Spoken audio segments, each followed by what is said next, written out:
We have an outstanding, I'm really excited, we have an outstanding list of speakers for you to present. The first is our Dean, David Hummels.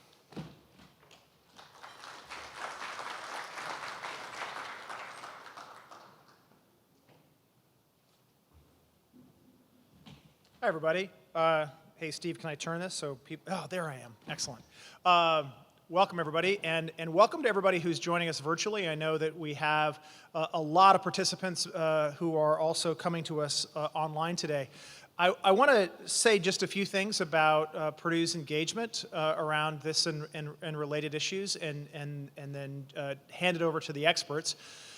There's a lot of exciting stuff that's going on at Purdue right now in terms of our connectivity to companies. And we have a newly formed Office of Industry Partnerships that has been very active, but I think, and you know, creating new connections with a lot of different companies to try and find out ways that we can bridge the great things that are happening on campus to what those companies need. But I think probably the most visible representation of this, if you haven't been on campus for a few years, you know, go up west on State Street, and you're going to see an absolute transformation of that area from what used to be a lot of married family housing to now a space for corporate engagement, a new aerospace district where a lot of new companies are putting significant investments here on campus.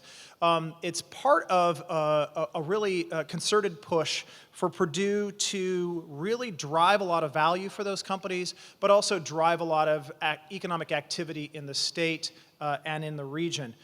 We think that we should be the research and development department for many of your companies, because there's amazing science and engineering, there's great work being done on the management side of the house. A lot of that value could be yours for the taking, and all we need really is engagement from companies who want to take advantage of all that good stuff.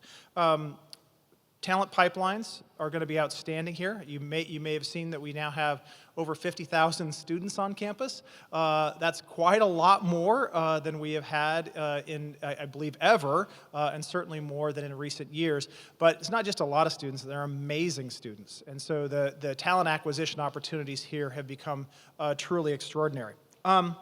The topic for today and the focus on electric vehicles and what that will mean for manufacturing in the state and in the region, I think it is both a profound opportunity but also a profound challenge. And this is something that Dr. Iyer and I have talked about quite a bit, and what role we can play here at Purdue in concert with great manufacturing companies around the state and with the state government to really make sure that we are ready for this changeover. I don't think we're ready now. I don't think we're close to ready now. But a lot has got to happen in the very near term. Or as a state, I think we'll have some very, very significant economic challenges. But tremendous opportunity. It's one of the reasons why I'm so excited to have you all here talking with us about this today. And so without further ado, I'll stop talking so that people who actually know more about this can say a few things. Dr. Ananth Iyer, he is our Butler Chair in Operations Management and also an Associate Dean and Department Head, and finally, and probably most importantly, the Academic Director for the Dauch Center for Managing the Manufacturing Enterprise. Ananth.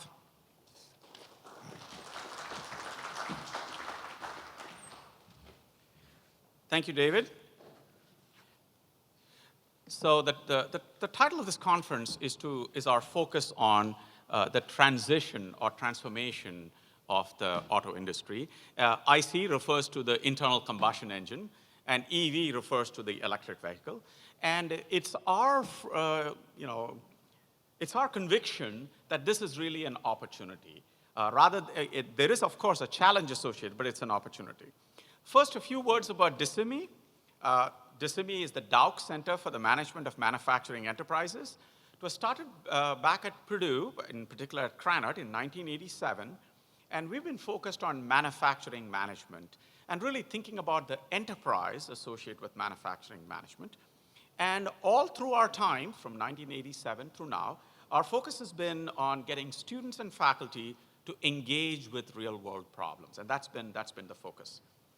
First, we're open for partnerships. You heard from Steve before, so all you need to get started is to contact Steve.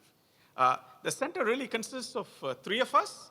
Heidi, who's helped organize a lot of the components of this conference, Steve Dunlop, who's the managing director, and I serve as the academic director. So what's today's conference about? You may have heard in news reports that the auto industry is going through transformation. Now, of course, some of you may just remember that the auto industry needs computer chips, okay, which is true. But if you look at the Wall Street Journal, October 6th, it said, GM sets ambitious revenue target with a goal to double revenue by 2030. Okay? Now, I'll let each of you decide whether it's going to happen by 2030. But there's a really interesting question as to who's going to be, in some sense, king of the hill in the EV world. Is it Tesla, as everybody thinks is right now, but who's producing perhaps about 250,000 cars or more every quarter? Or is it going to be a company like GM, which at one point was the largest manufacturing company in the world? I know Rick will provide some more details regarding what is happening in this industry. But the part I find even more interesting, and somewhere in this Wall Street Journal article, it said that GM really wants to be thought of as a technology company and a software company. You know, making components is incidental, but really all the money is in the services. And they talked a lot about how GM will now sell you insurance based on how you drive your car, because they'll know every second you're in the car, where you go, how you're driving, et cetera, et cetera. Now, it's an interesting question because this sort of marries the manufacturing, which people used to visualize as sort of this old industry. And then we thought about Silicon Valley and software and chips as this new industry. And now comes everything hurtling right into each other. And this is something both exciting, interesting, and an amazing opportunity. And we really think that, as our dean mentioned, Dean Hummels mentioned, this is an opportunity both for us here at Purdue, but we're even more excited to engage with companies and our students to get interesting things to happen. The other thing to happen is Washington, D.C. does matter. So the United States rejoined the Paris Agreement. And this is the Paris Agreement. The Paris Agreement is an attempt to keep global warming below 2 degrees Celsius, okay, to cap that warming. And the interesting thing about that is this decision is a regulatory decision in some sense. This is a goal, and this goal manifests itself in manufacturing. In fact, there's a lot of quantitative analysis one can do to figure out the manufacturing consequences of this goal. Just to give you an idea, just this goal, to get to this goal, required the transformation of the mix of cars in this industry. You cannot get to this goal unless you have enough electric vehicles. You cannot get to this goal unless you change your energy source. So there are many, many, many things that are a consequence of this one thing. So in other words, this is a big deal. There's another deal, and that is President Biden just set a goal that half of all new vehicles sold in the United States by 2030 will be zero emissions vehicles. Now, it's not exactly that, and the only reason it's not exactly that is because it includes both battery electric vehicles as well as plug-in electric vehicles. So the plug-in means there's a certain fraction of the time your car operates as a battery electric vehicle. But if you set that target, your battery electric vehicles range, as 40 miles, then most of us drive less than 40 miles a day. So if you drive less than 40 miles and come back and plug it in, then potentially 90% of the time, unless you're going on a long trip, you would be in this mode. This too is a big deal. So part of what is interesting is sort of this link between these macro pronouncements and how it manifests itself at the manufacturing end. The one thing we want to talk about is that this is an opportunity, and the best way to do so is to learn from senior leaders in industry, people who are leading companies who can tell us about it. And so I want to focus on this word education, which means that you'll see me sitting there taking notes. That's what we do. One of the things about becoming a professor is realizing how little you know. And so all your life you keep taking notes so you can learn more. So that is education. The second is we know that in the electric vehicle world, parts will change. The way you generate energy for your car is changing from the IC engine to the EV. Software will play a role. And just to make it visible, in the Krannert drawing room, Steve had organized for us to have 2 go-karts, one an EV go-kart and the other an IC go-kart. Both of them will go at the same speed. Perhaps the EV would have slightly better acceleration, and they all basically perform a role, but perhaps differently.